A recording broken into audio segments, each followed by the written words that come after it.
Hello, I'm Mallie Shansfeld, Managing Editor of Orthodontic Practice US, a MedMark publication. Welcome to a continuing education presentation and question and answer with Dr. Joshua Adcox. In our webinar, we will be discussing how the efficiency and profitability of your practice can be improved with a digital workflow and remote monitoring system. Before we get started, I'd like to invite viewers to use the chat box to ask any questions, and they'll be answered at the end of the session as time permits. Now I'm pleased to introduce our speaker.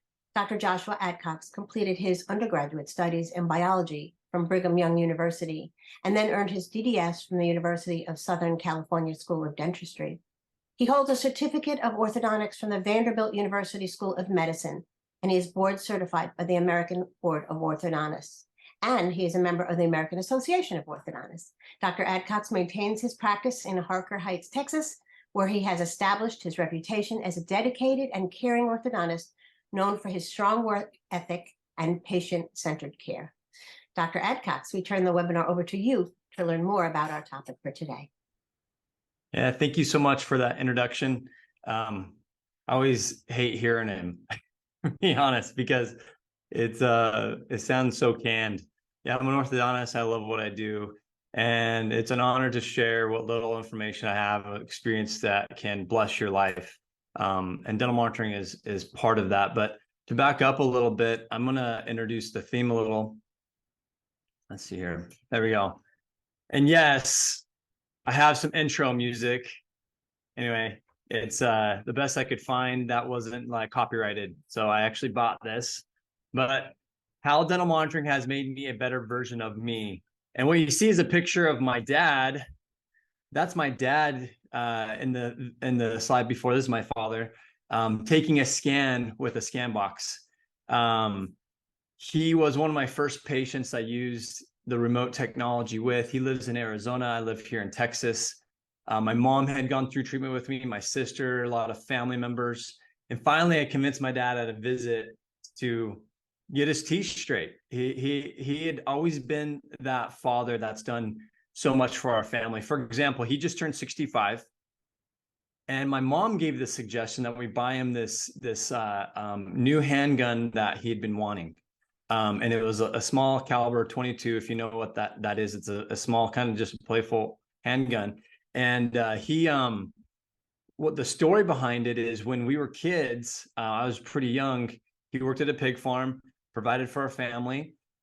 However, Christmas or some holiday or something came up and we needed some money. So my dad sold that gun that he loved, that he'd had for years, to fill that need. And he's been that person in my life. And so to give back to him and straighten his teeth remotely was a gift that I was able to give him. And when he got all done, he's like, why didn't I do this 30, 40 years ago? And I said, well, the technology definitely wasn't as good, and we couldn't have done this remotely. And I just love this smile of him and I on a recent hunting trip. We got to spend that time. But my dad's taught me a lot in my life. He's taught me how to care for others.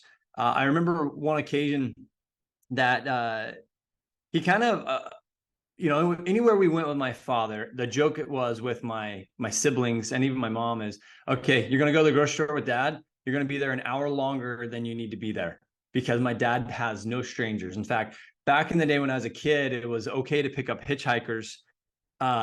He would pick anybody up, and by the end of that drive, he'd be best friends with this person, right? So my dad gravitated to a lot of widows in our area, and he would visit them. And one particular individual, her name was Donna. She had no family nearby, and he would visit her often. Well, one day, my dad was taking me over to my cousin's house. I was about 10 years old, to go hang out, do cousin stuff. And on our way, we drive by Donna's house. And I see him kind of start to think, look behind, like as we drive by the house, and he slows down. He looks over at me. Hey, I feel like we need to go visit Donna. And in the back of my mind, I'm just rolling my eyes. I'm like, crap, I'm not going to be able to go hang out with my cousins today. We pull up to Donna's house, and he invites me to go with him. We go and approach her doorstep. She's out on the front porch. And as we approach her, she's crying. And I'll never forget this moment. Donna had just got off the phone about 20 minutes before that moment and just got word that a family member had passed away. And I got to sit there with my father as he mourned with her and comforted her and truly cared for Donna and listened to her. My dad made Donna feel seen and heard. I don't know what inspired him to go to Donna's house that day, but it greatly changed how I viewed relationships and how we care for people. And that's what I really want to talk about today is the word care.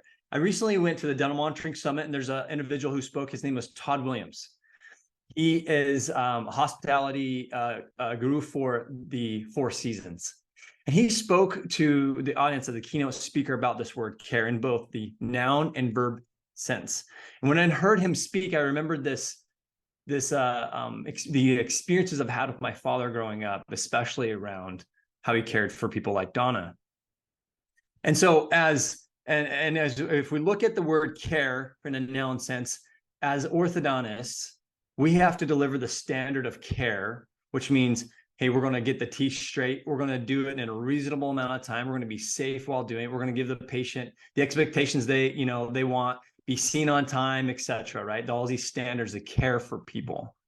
But when you look at it from the verb sense of taking action, I remind myself of my father who found ways to make human to human connections, not orthodontist to patient, but person to person. And it's the little things that you do that set you apart from caring for people in the noun sense or taking action in the verb sense and truly listening and doing little things in your practice or for people in general in your relationships to care for them. And it's no secret that you can do that remotely. Now, let me give you a little history. Back in 2019, I was 95% braces practice, seeing around 150. And in this particular day in January, was 173 appointments that day. Single doctor, one location, running about 11 chairs. Very busy. Now, through that whole year, 2019, as we ramped up when we were growing, that was one of the most difficult times of my career. I felt like this, if you've ever been to Chuck E. Cheese and played whack-a-mole, this is about how that day is going. You can see the light bar everywhere the doctor needs to be in the order. It's like you get one down, another pops up, and you're playing that game left and right, right? And you kind of get worn out and you kind of suffer for something that I call, well, I didn't term it, right? But it's decision fatigue. If you've heard about the term, it means that your brain's making so many decisions every day. As an orthodontist, you set down every chain. If you're having to re-treatment plan, re-diagnose, if you're doing and making all the decisions, it gets tiring, especially 173 appointments, right? This is a friend of mine, Dr. Santos. Go give him a follow. He makes great TikToks on Insta or TikToks on TikTok and on Instagram. You can tell I don't really do the social media thing like he does, but I love this one because it just exemplifies this principle.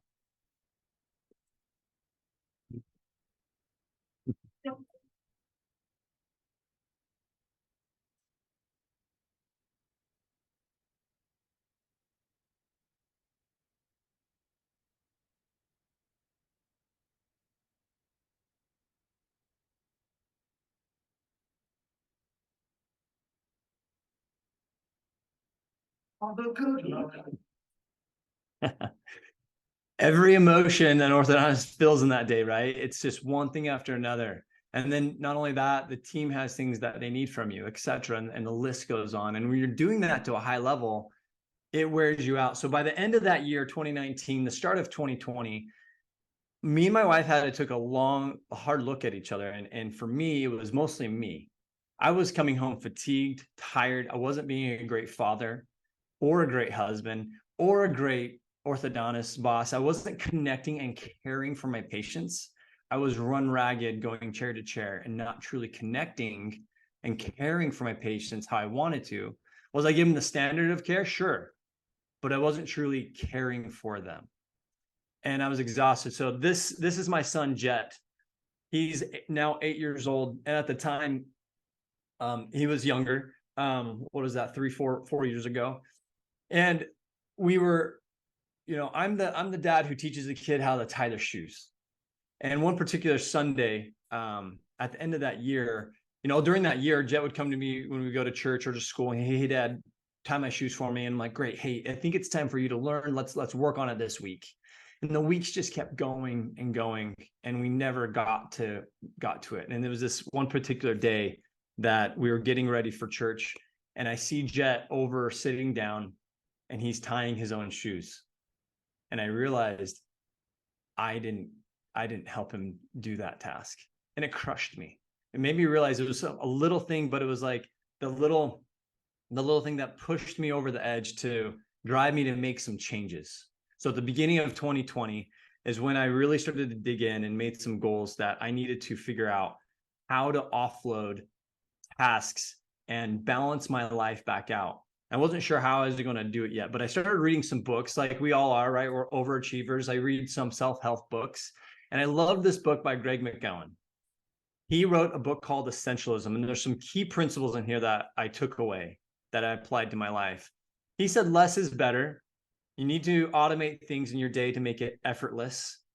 You got to find what the vital few things are important to you and stick to those, and sift away the trivial many that bog you down. Talked about the principle, decision fatigue, and that we need to focus on the most important things, which are people in front of us, and truly care for them.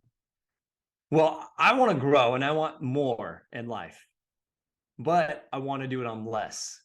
And I want the whole experience to be better. So I came up with this motto myself. Instead of less is more, actually, I want, how do we do more with less, but better? I want, what do you want more of? What do you want less of, and how to make it better? And so as I started applying that in my personal life for my family and at work, I started to find ways to automate processes, to train my team, to offload tasks that were bogging me down, to have less decision fatigue and empower my team members to get there. And then the ultimate package with that is applying, artificial intelligence or technology to do some of these tasks that are trivial, that are mundane, that can be offloaded to, I can focus on the few things in front of me that matter more, right? Which is people and making sure we're doing quality care. So I pulled our doctors, a little background as well. I am a partner with Smile Doctors here in Harker Heights. And one of my jobs with the entire company is remote care and how to use dental monitoring to help us care for our patients. And I asked our doctors, what do you want more of, less of, and what do you want to be better in your lives? And these were the answers of these doctors. Everybody wants more time. Everybody wants more family time, right? Everybody wants less stress, problems, conflicts, anxiety, whatever it is, right? And everybody wants better balance, efficiency, better patient connections, right? Those are things that I've pulled this time and time again with other groups, and these are the common themes that come out of it. Well, so how do you get this? How do you go from where you're at to get a better balance, or how do you do more, right? Grow, but on less effort, less time, less stress. And how do you make everybody's experience better? Well, it comes back to this word care. And I mean it in both the noun and verb sense. But what I stumbled across is how to do this remotely. And you can have both, and you can offload those tasks. And that's where dental monitoring comes in. And around that time in 2020 is when we hit the COVID pandemic, right? Quarantine. And that's where we applied dental monitoring. And I saw that as a huge opportunity, licked my wounds for a couple of days, felt sorry for myself. What are we going to do? Total panic. And then after a couple of days, Smile Doctors, we onboarded over 200 offices overnight. Dental monitoring has been an amazing partner to help us care for our patients remotely and connect with them. And I'll never forget, the feelings. And as we connected through the platform dental monitoring, at that time, we weren't even applying AI to it. It was just a communication tool. We were truly having conversations and caring for our patients and connecting with them human to human through something that I hope we never have to live through again, but we connected in a deeper level. And it was very impactful for me and my team to connect with our patients in this way and truly care for them. This is some amazing partners I have. You may recognize some of these faces, but they are become some of my best friends and partners in how we deliver care remotely. And this is my key opinion leader group within Smile Doctors to help teach these principles at the best that we can. The reason I'm with Smile Doctors, and the reason we also partner with dental monitoring, is we're like-minded. We have a motto that we love on people first and straighten teeth second. And I find dental monitoring to care for their people the same way as I've been able to interact with them and partner with them to understand that at a higher level, right? They have these same ideas that are like-minded. And so it's really, truly caring for team members, patients, and each other. What we're going to talk about today is like, how do we get the outcome? What are you after? How do you get there? To get there, you have to evolve. So we're going to talk about how to change, how to make changes. And again, dental monitoring has helped me figure out how to do and get that evolution and those changes to get the outcomes that I'm interested in my life. Again, how to do more, how to grow more on less, but make everybody's experience better, right? Not only my patients, but myself, my family, my team, etc. All right. There's this principle of all in. It's been a topic that I've really been after as I teach these principles to my own doctors within Smile Doctors and out. To go all in is truly empowering your team to help you get there. This cannot be just doctor driven. This has to be a whole team effort. So when I was at the Dental Monitoring Summit, this was the theme, and this is what we were talking about. And my team had won an award for going all in. And you can see this here, and we felt really good about that. Now, while I was at the summit, I got asked, kind of grabbed real quick, like, hey, will you share your experience with how this has improved your life? And here's a video of three of us doctors talking about our experience, and you'll hear me talk. And it was not pre-planned or canned. It was just kind of off the cuff. And I said a few things that I realized that really impacted me after I re-listened to it. So pay attention.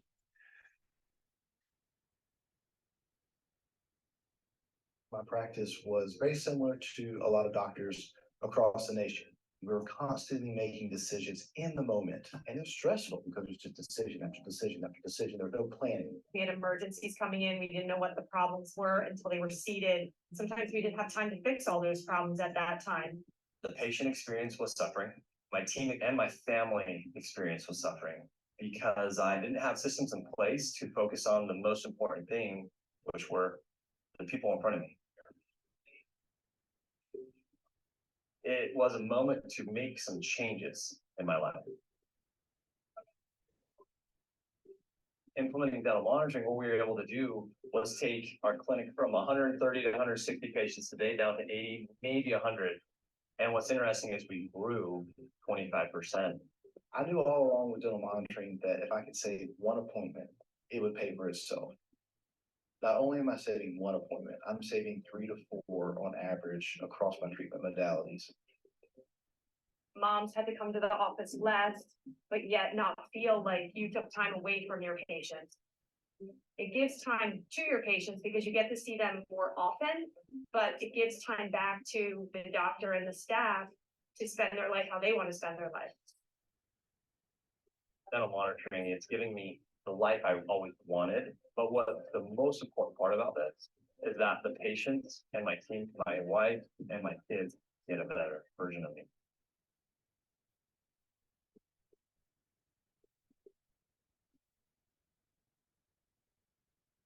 After I rewatched this and heard that, and after I saw this video come out, I was like, oh, I said that. And it's so true. I look back, I'm like, after we've gone through this wave of changes and applied dental monitoring, the technology to allow us to do more with less and make the experience better, my family, the people around me, my team here at work, my patients, they all get a better version of me. And that's what I want you to focus on today. What's the outcome you want? Dental monitoring can probably help you offload the things that are bogging you down and then change the landscape of your practice to get a better version of whatever that is for you. For me, it was care and how I connected with people. So what does that actually mean? Okay, this is the things that I need you, if you're going to take a screenshot or a picture, this is a slide to do it on. DM helps me offload the many trivial tasks that bog you down, right?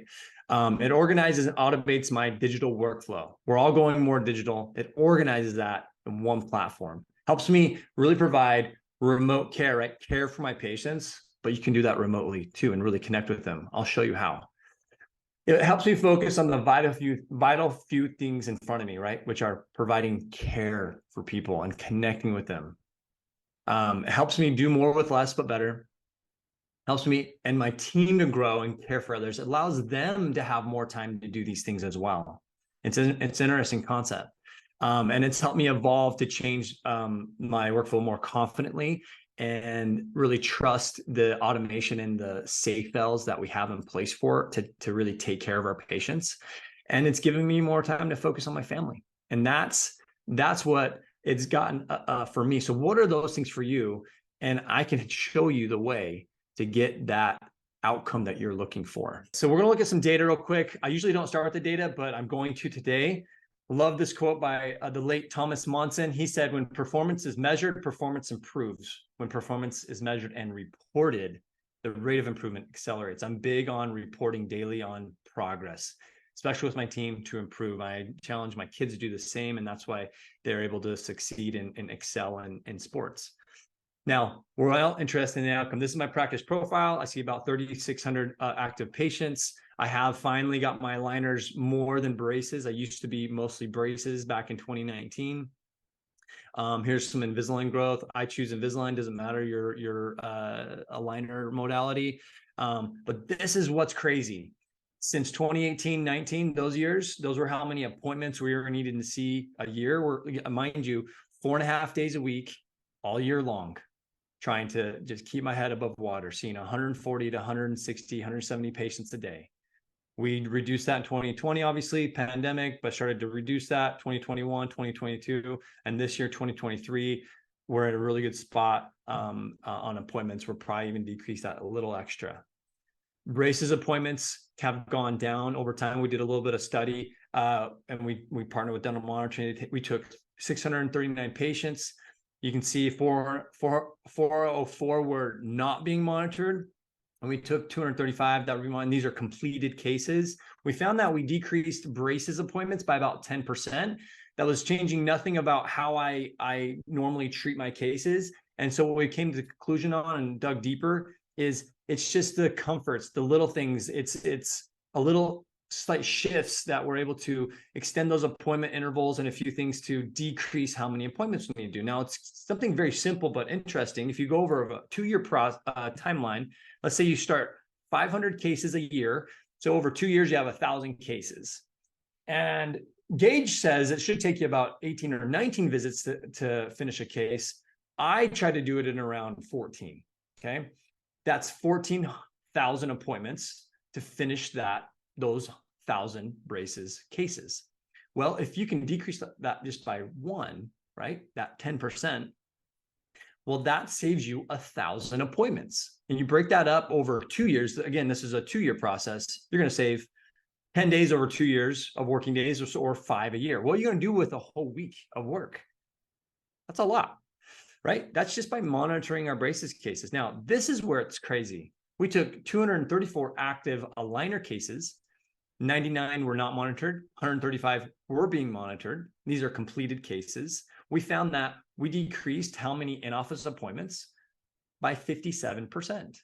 Well, let's take same principle. You start at 500 Invisalign cases, etc. You know I'm going at. And if on my normal intervals, it would have taken me 9 visits, which is still pretty efficient, but those are those check aligner appointments, those extra things to do. 9,000 appointments for those. But if we decrease it, right, by that 57%, actually, I was being conservative here. What if we just got it to 5 visits, right? That's 5,000 appointments. You're saving yourself 4,000 appointments or 40 days, right? 20 per year. What are you going to do with, that's like a month. What are you going to do with that time, right? This is what's significant here, okay? We are able to save ourselves 57 clinical days. These are how many clinical days I was open, I was here, I was in the office. 2020, we decreased that. 2021, 2022, I'm about to decrease it about another 9 days. So this year we're slotted for around 202, 201 clinical days with me here seeing patients. And we're doing that on 80 to 100 patients a day. We don't go over 100, maybe we're right at 80. That's my personal preference on my day-to-day. Right? That's what we chose to do. Share. This is the simple concept. Well, how are you doing that? Well, if it takes you this many visits for Invisalign, right, you can decrease that by half, because the in-between visits of your check aligner appointments that you normally would be doing without having eyes on it remotely, you're now offloading the dental monitoring. So when you couple that share of chair effect with dental monitoring, again, whatever aligner platform you use, I choose Invisalign, it turbocharges this effect, and it does it quicker and faster. So it optimizes the experience. Yes, that is my favorite car. And so that's a goal someday, but probably when I'll be that old man status, the midlife crisis, when all those kids are out of the house, maybe have a car, because I can't fit 5 kids in that thing. Comforts. This is what the other interesting concept. I'm embarrassed to say my comforts were out of control in 18 and 19. It's because I didn't have control. I was seeing too many people too quickly, couldn't make great decisions, or my team didn't have time to properly care for our patients. And we're able to improve the process. And then I think with, I know with having eyes on it with dental monitoring, we've been able to be better and perfect our craft there and truly care for our patients remotely. This is interesting. Like I showed you, our appointments went down. That's the blue line, right, over time. But our net production increased from 19, 20. Obviously, 2020 was lower, but 21 and 22, everybody had a great year in 2021, but we still had a great year in 2022, and we're slotted to even grow from 2022. I'm hoping to hit 2021 numbers again.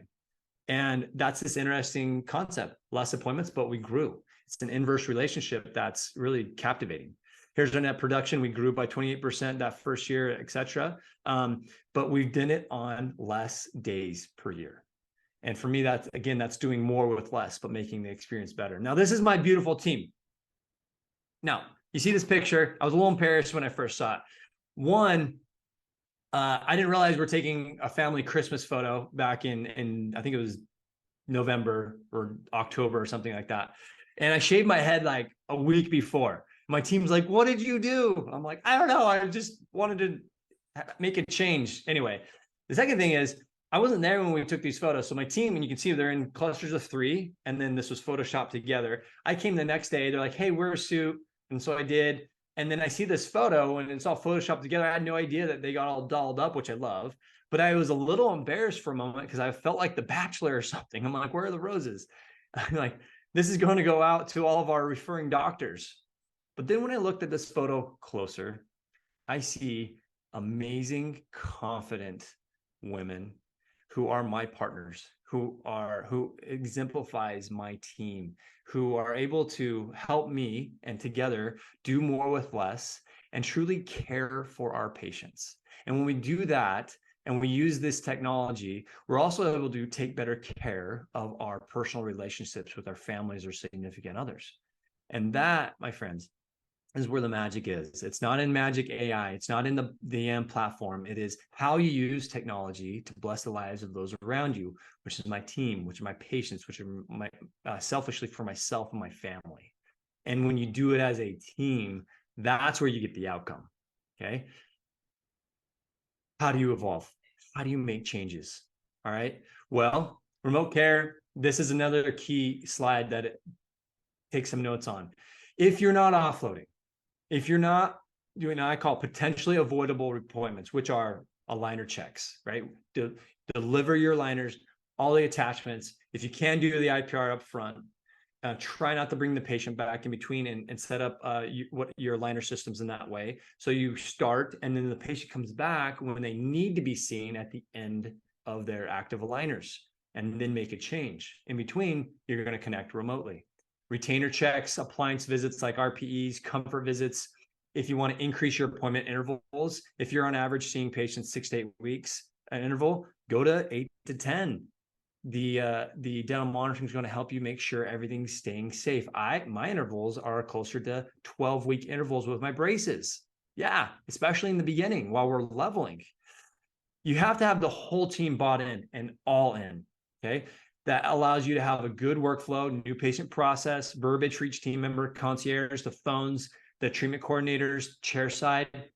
We all have to talk about how this goes in your office. It's no longer, hey, change your liners every week. It's no, take a scan today, scan weekly. We're going to navigate you, help you know when to change each aligner by scanning. We'll give you feedback. We're going to connect with you through the whole process. We're going to be seen weekly with us remotely. And we're going to make sure you're getting an amazing experience, an amazing outcome.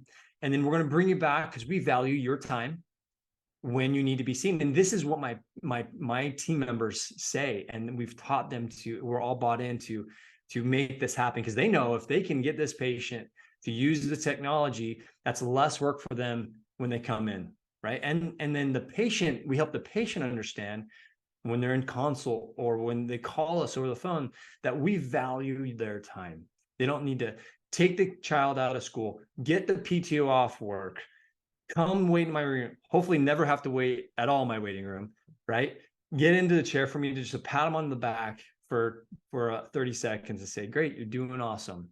Keep wearing those liners. No, we can do that remotely and still care for our patients and connect with them that way.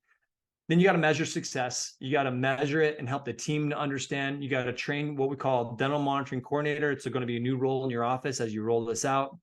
You have to adjust your template to reflect the desired outcome. For me, it was less columns because I wanted to see less patients per day, and I wanted to be open less days per month or per year, right? And celebrate the wins. You got to celebrate the progress, and you got to just not give up. You have to have grit and be consistent to make the change and to evolve. Okay. I once had the opportunity to go to the Galapagos Islands. When I was in undergrad, I went on a dental humanitarian mission to get my feet wet with dentistry. And you can see him giving some fluoride treatment to some of the kids there at the Galapagos Islands. I was assisting on a cleaning. I was supposed to be suctioning. Obviously, I was not helping. I was taking a photo. And I was just loving diving into dentistry. But while I was there, I learned a lot about evolution.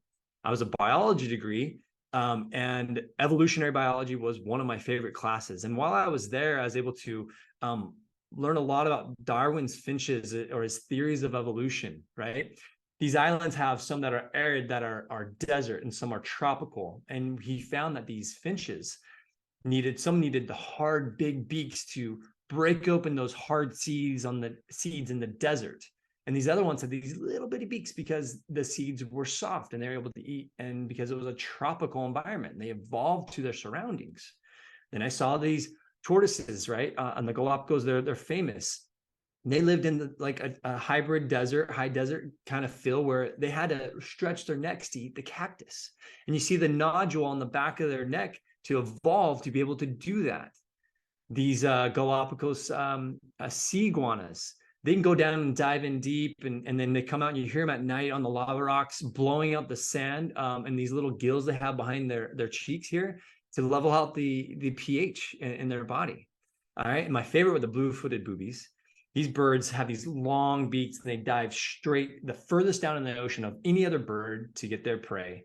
And they're sharp just for that reason. And the blue feet just indicate if they're healthy or not, right? They've evolved in these ways.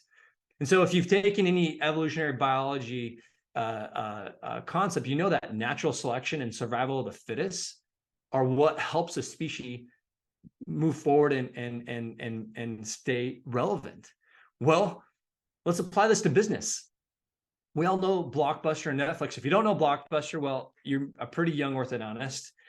But we all know that experience, right? Going on your Friday night, your Saturday night, grabbing that VHS or a DVD for a short time and having to bring it back, having to get a late fee or a rewind fee, etc. And then Netflix came in, and at first you could get a DVD mailed to your house, right? That was awesome. And then we could start to stream. Well, Netflix around the year 2000 was valued at 50 million. Blockbuster was much more. That was in the billions. And Netflix, went to the CEO of Blockbuster, like, hey, let's combine forces. and Blockbuster said, no, thank you. And we all know what happened, right? Netflix continued to evolve with technology and what the consumer wanted. Blockbuster did not. And if they would have, it could have been a different story for them. And so they became extinct, a non-existent business platform or model that was a traditional platform. And we know what Netflix was able to do. So we have to evolve with the times. And we're noticing through direct-to-consumer aligner therapy, what patients need and want. We need to evolve to give them that sort of experience. Well, I get this question often: why don't teams use dental monitoring? Or after they've tried it, why don't they continue to use it? Or what are the challenges? And many people told me that it was time. These are the reasons that I pulled. And I just have to laugh because I think it's a cop out, because what it really is nobody's willing to make the change or to evolve. And because it's uncomfortable, it's not comfortable, right? To be the survival of the fittest, you gotta make some changes and you have to evolve. This is a fun little video, and I'm going to kind of speed it up because I'm just lagging on here. But Zach and Zoe, this is a quick example of these two personalities. But I'm just going to do this. Hey Zach, when you're ready, buddy, we're going to let you do it however you want. It's your choose.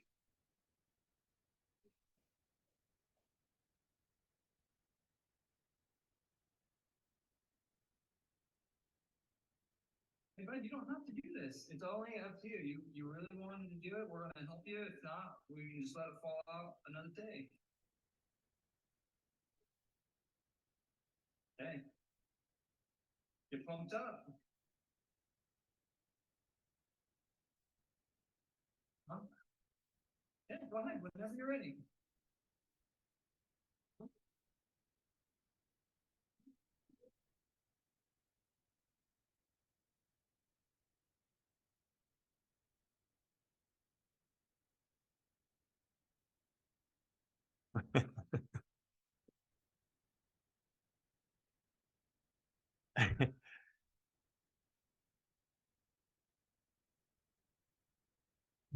I laugh every time I see this. This was years ago, Zach and Zoe. You can tell how different their personalities are.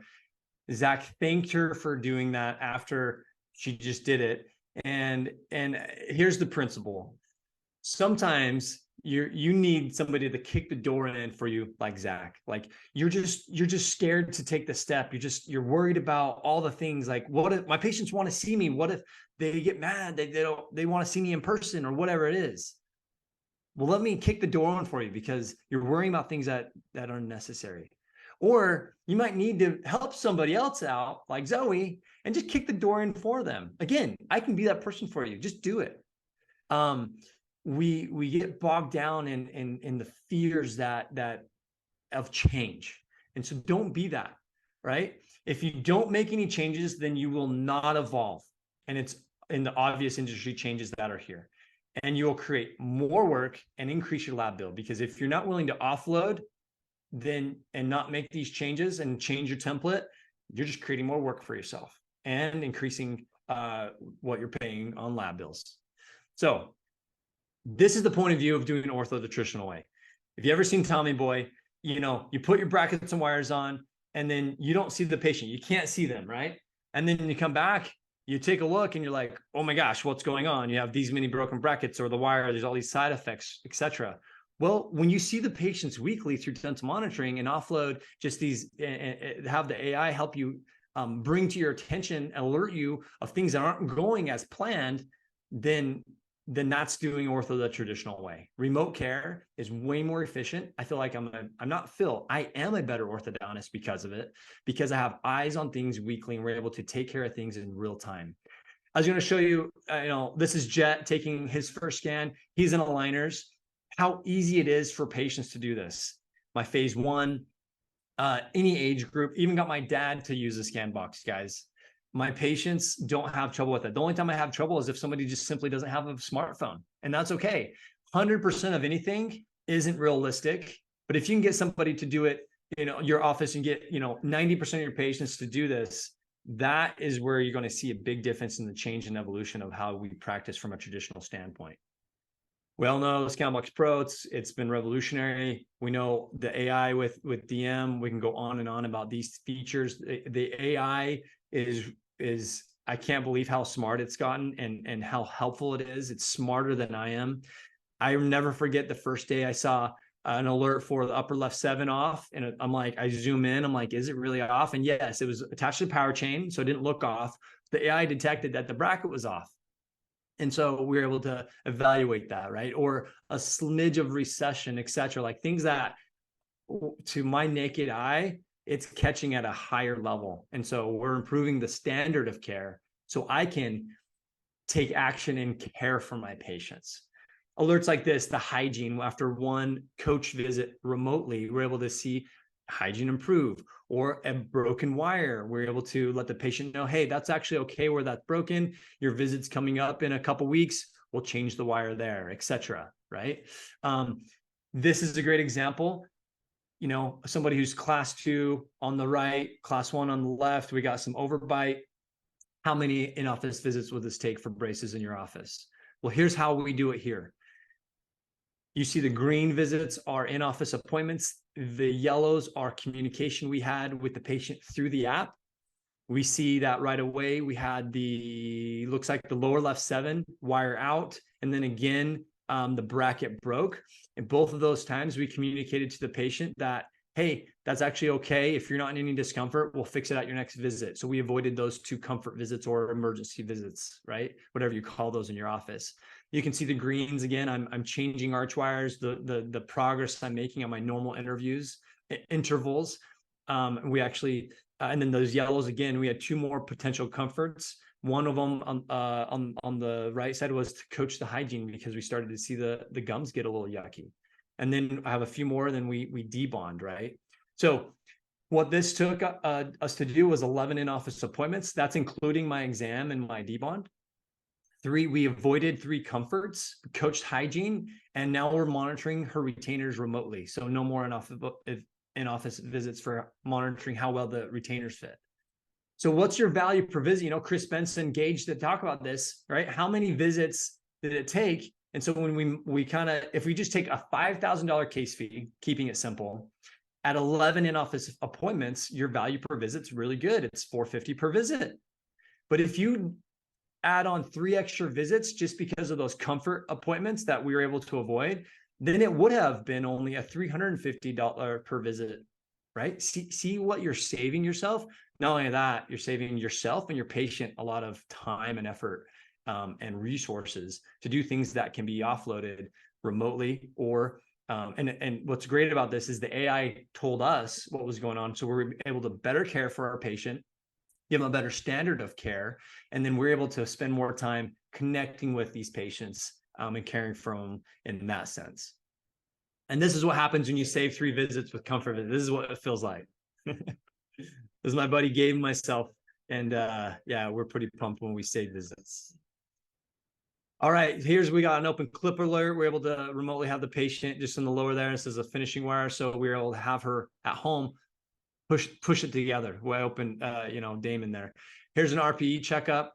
We could kind of look at this real quick. I'm looking at time. Yeah, we're still all right.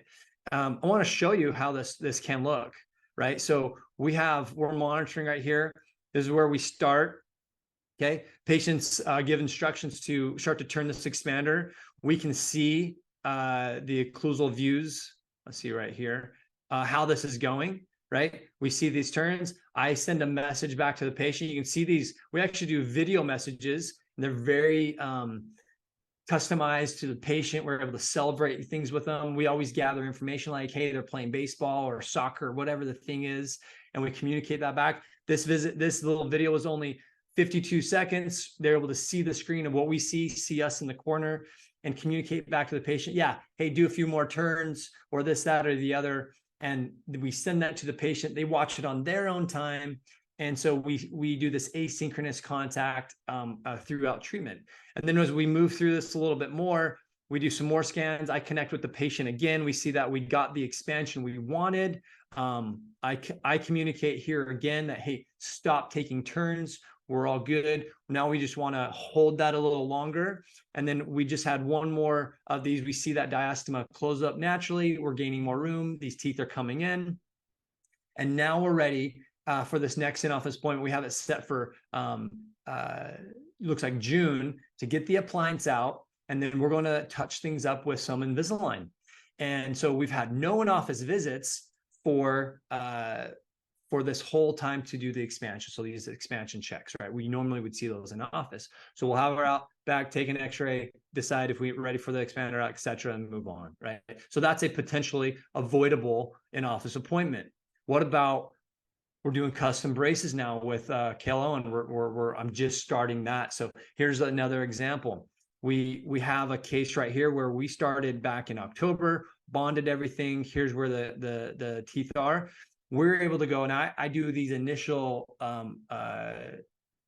intervals for 16 weeks. Yeah, you heard me right, 4 months. So I set these parameters down here for arch wire passivity. I want to know when the arch wire is passive. If we get to 2 weeks before that appointment and it's not passive, I'll even put that appointment out a little bit further. Right? We have these goals for bite correction, overbite correction, et cetera. We're watching that weekly. You can see the 3D matching and how the teeth are moving and changing through time. This tells you where they were and where we've been changing them each scan, how we're making space for that canine that's blocked out, et cetera. And so what you'll see right here in the communication is that we have some things right here, but I think we're coaching how the rubber bands we're wanting to go, et cetera. And here's a video on a coaching. Hey, just like we would check on our patients in office, we now do that asynchronously through these video forms, and the same things we would tell them in office, we tell them through this video, because we're able to check hygiene, anything broken or loose. We're literally visiting the patients weekly. And so we can stretch out those intervals and wait for wires and things to be changed, right? I can tell when the open coil is done working. We bring them in to make those changes. Yeah, you can do all of that. It's fantastic. So those are the possibilities you can do. This is a patient we treated in Germany, right? They're active military. And this is mom's quote. She's like, we treated her son with braces, and then we treated her and her daughter here while they moved away to Germany. And here's how this went for this patient. We started before they left, we bonded attachments, and she went an entire year from, looks like June of 2020 all the way 56 stages. It's not my favorite. I like to have a patient in usually every 9 months or 6 to 9 months for an x-ray.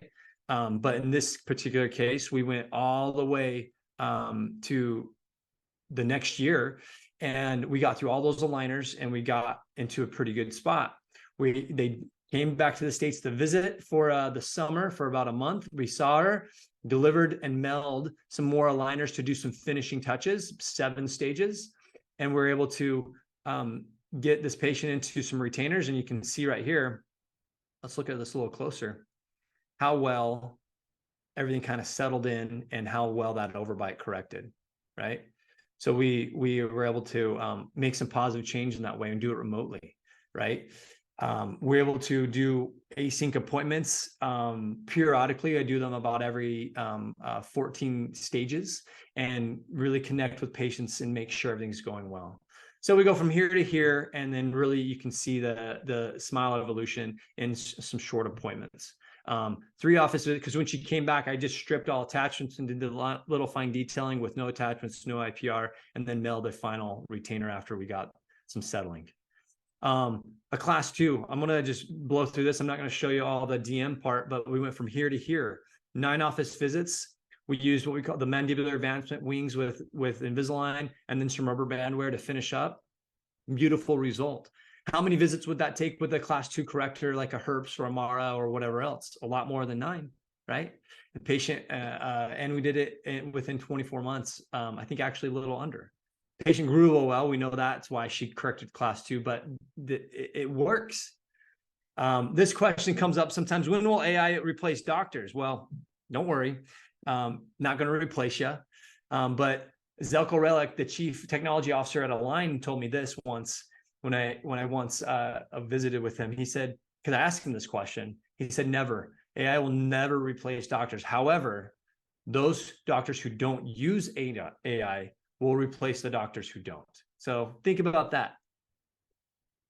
For me, AI, right, when you program it right, it's my decisions. I've made all the decisions. I've set the parameters. AI is my virtual assistant or remote assistant that helps me stay organized and alert me when things I need to take action. If anything else, it's on automated autopilot to make sure that we're going and following how we want it to go.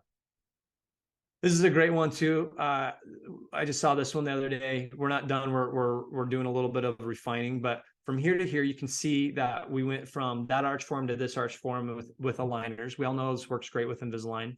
And you can see where we had some remote checks at those little arrows where we checked in with the patient remotely with these little videos that you'll see through the communication tab. And then the patient comes back. And we even coached some unseats. You see some reds where we kept the patient in the aligner a little longer so we get maximum effort. And we brought her back when she was in her last active aligner. And she wrote this back after we did one of these check-in videos that she just loved the progress and she was floored with how it was going. And then when she came to visit me, and I'm not running around crazy in the clinic like I used to, I was able to sit with her. She gave me a huge hug. And she said, "Thank you for helping me with my smile." And I almost felt guilty because I'm like, I feel like I didn't even do anything. I developed a ClinCheck. My team did everything else. They encouraged her, taught her how to, take her first scan, use the app. My team communicated. Now I look at the cases at these intervals like I would in the office, and I dictate to my DMC, my dental monitoring coordinator, what to communicate back to the patient through a video form and communicate this way, make sure she's having a positive experience. And then they give me handoffs. So when I sit chairside, they tell me, hey, this is what Winter loves about her smile, etc. And then I can talk to her as a person and celebrate the wins. And then she gives me this big old hug that she's so excited with her progress. And that's what caring for your patients is all about. We complicate the process. Stop complicating it and allow technology in your team to free you up to focus on the things that matter most and get the outcome that you're looking for. Here's another quick one. I saw this review one day. I was like, wow, that's a beautiful. She shared her wedding photos. She was super pumped with how her progress went. We got her ready for her wedding. I remember this case because I'm like, I wanted to fix her crossbite, all the things, but my team has taught me to listen to the patient or what she wanted. All she wanted is to update her restorations a little bit and straighten up her teeth for her wedding in 6 months. I said, great, let's do that. We'll keep the crossbite. We'll make your smile look better. And we did. And we got her to this point, and we did it in a short amount of appointments, right? You can see the red checks are in-office appointments. The blue ones are remote check-ins. And we're able to do 1, 2, 3, 4, 5 in-office appointments. You can see how we monitor her through the app. Here's the communication that you were scrolling through, able to take care of her in real time, week over week. And you get reviews and happy customers this way or patients this way on less effort, right? It's doing more with less and truly connecting with people. And that is super rewarding. And yeah, that crossbite's still there and she's super happy. Here's some other examples of positive experience. And again, my team is what makes this happen. Now, I think I have time. I'm going to skip over this story, but my team member Yaz is my practice director. She's only 26 years old. She leads our office. And I love seeing her learn and grow and give her the chance to flourish. And she's lived through a lot of these changes with us. And she said, I would never go back to 19 or before. It is not sustainable for my work-life balance. When we've made those shifts, is able to her to focus on starting a family, raising a family, not working so late of hours and working so much, and allowed her to grow in other ways within our office to be our practice director and lead our team. And I'm so proud of her and my team and how they do this. And that's how this has also improved the quality of life for my team members. They're happier, they're less bogged down, and it's more predictable on how our day-to-day goes. You can't measure everything that matters, right? I love this quote. Not everything that can be measured matters, and not everything that matters can be measured. I would never go back myself. Going back to how we traditionally did things was not sustainable, and we weren't going to be able to grow, and we weren't caring for our patients properly in how we're connecting with them. And so we need to measure success, but not everything that you measure actually matters. And so remember that as well, how it is affecting your patients, your team, and yourself and your relationships. This is my sweet wife, and I can't do anything in this world without her. She's amazing. She's a nutritionist, and she teaches fitness courses or classes. But this is truly how actually our relationship is, and how I want to lead as a leader within my office and support others, right? It's me blowing the hair and doing whatever I can to support Jamie behind the scenes. And that's how it should go with you and your team. Empower your team and support them and let them lead and support them behind the scenes. Because you know, if you pull your patients, you pull them and ask them if they really care about seeing you every 4 to 6 weeks, they don't. You're not as important as you think you are, I promise you. And it was a hard pill to swallow in my own life. But everything that matters to me is this young lady right here. It's Jamie. She's my sweetheart, and everything I do is for her and my kids. And I love her dearly. And that's how to do more with less, and make the experience better. Our relationship has never been better, and we're able to still accomplish other goals. Be focused on the outcome, what it is, and Dental Marketing can help you figure out how to get there. And you have to change and evolve. And you can do this remotely and truly care for your patients. But you have to go all in. If not, you're not going to get what you need, and you're just not going to get the results or outcome you're looking for. And remember, it's helped me become a better version of myself, and it'll help you do the same.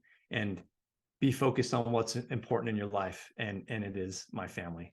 And that's it. That's all I have for you today. But thank you for listening. And I think we're going to break off to do a few questions, if I remember right. This is my contact info if you want to reach out. Yes, you do. Thank you, Dr. Adcox. There are some questions coming in. But before I get to those, I would like to again invite viewers to use the question and answer feature in the control panel on your screen to ask any questions that you have. First question. I started using dental monitoring about a year ago. It was an easy transition in terms of no longer scheduling aligner check appointments. Now I use it for new brace patients, but it's been hard to adjust how we schedule. Any strategies that worked well for you? Okay.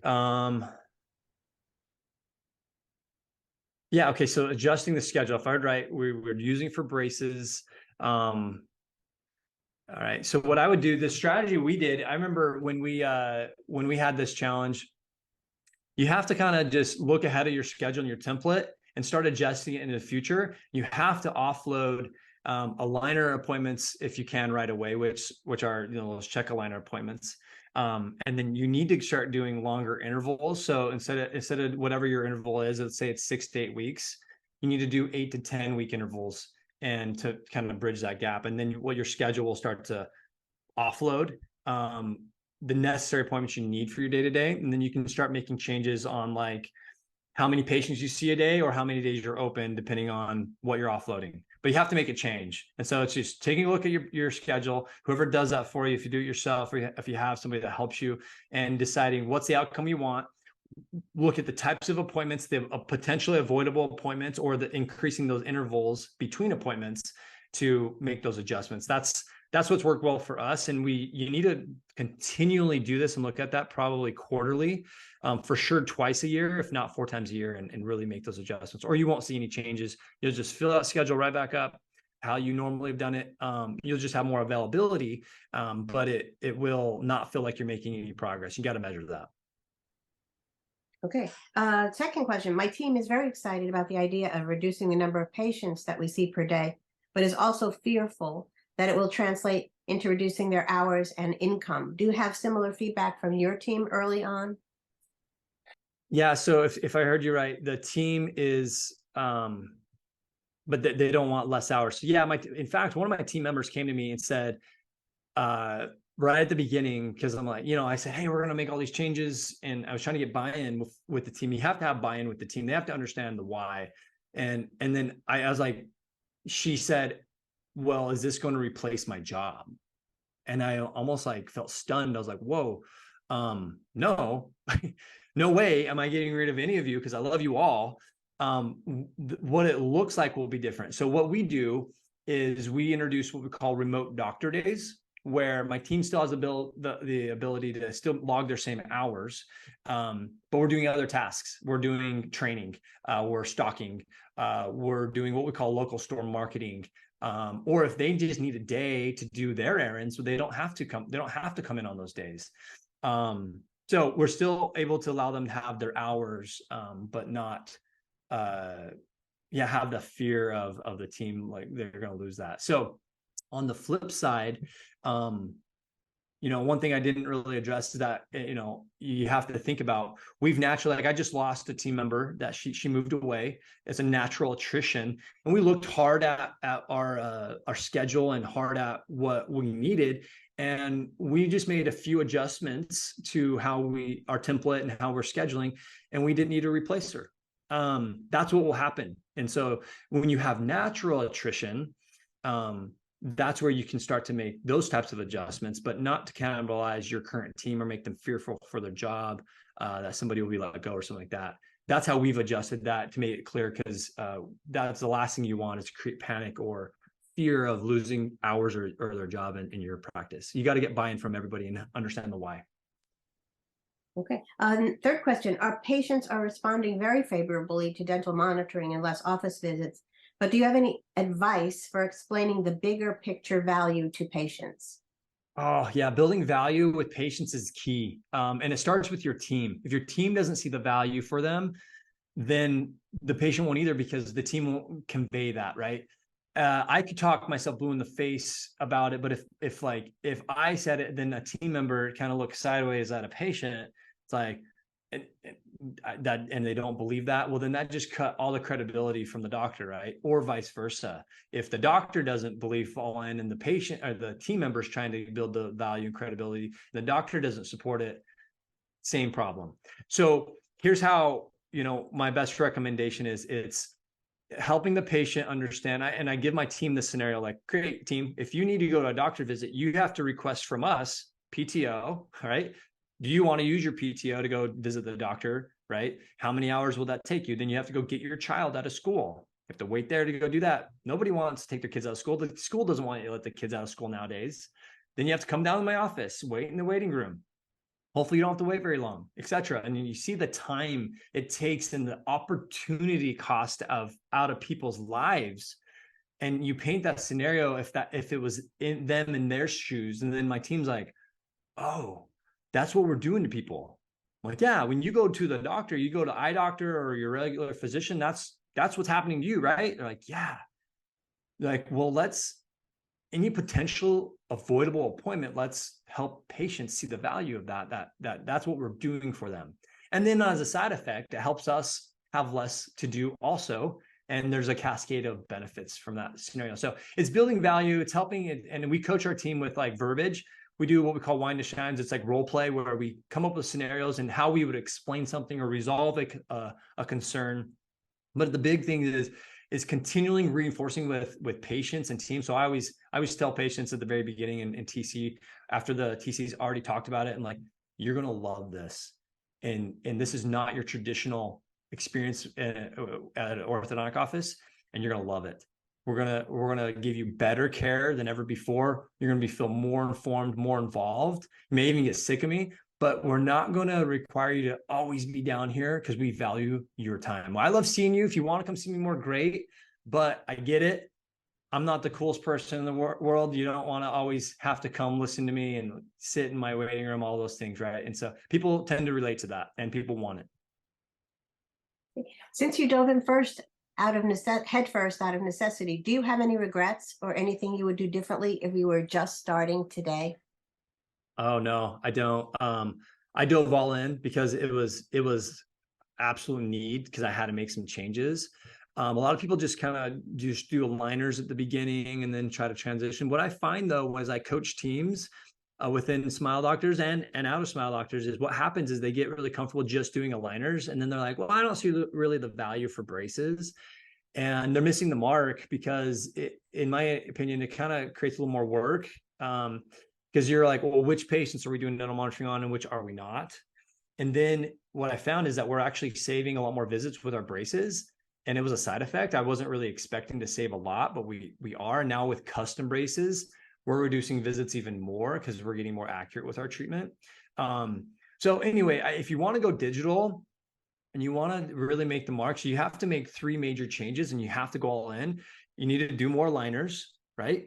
And you need to monitor them and offload immediately your in between check aligner appointments and tailor your plans to avoid some extra visits. You can't do that with all of them. And then if you're going to go fully digital, go to digital custom braces. I used KLO or Stride. It's affordable and all those things. And Chris Benson talks about this. If you do that, your lab bill is going to increase. So what are you going to control that overhead, right? With natural attrition with your team. Well, you don't potentially need to have as many team members if you naturally have attrition, right? Which happens, right? We're all losing team members and it's hard to hire. And then, you're going to change your template. You're going to change how many days open you're at, right? All of those factors have to balance out. So if that's the direction you want to go, which I recommend, that's where the industry is evolving to, then you need to go all in and just rip the Band-Aid off, learn how to do it really well with braces. And then as you transition to a customized system, you and your team and your patients are calibrated to know how that goes.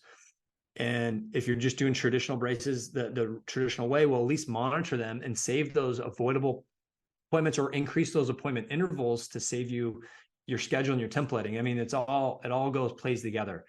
So if you don't go all in, I just find that it's just kind of, you're only getting half the result. And I wouldn't change anything. I'd go all in all over again. That was a long answer. Sorry. That's okay. I use dental monitoring for all new patients, but I'm concerned about using it with my existing patients. Would it create more disruption than it would solve? Yeah, see, that one's tricky. I'm in the middle on it. What I recommend is this is what we did. On all my new cases, everybody got dental monitoring when we just dove in.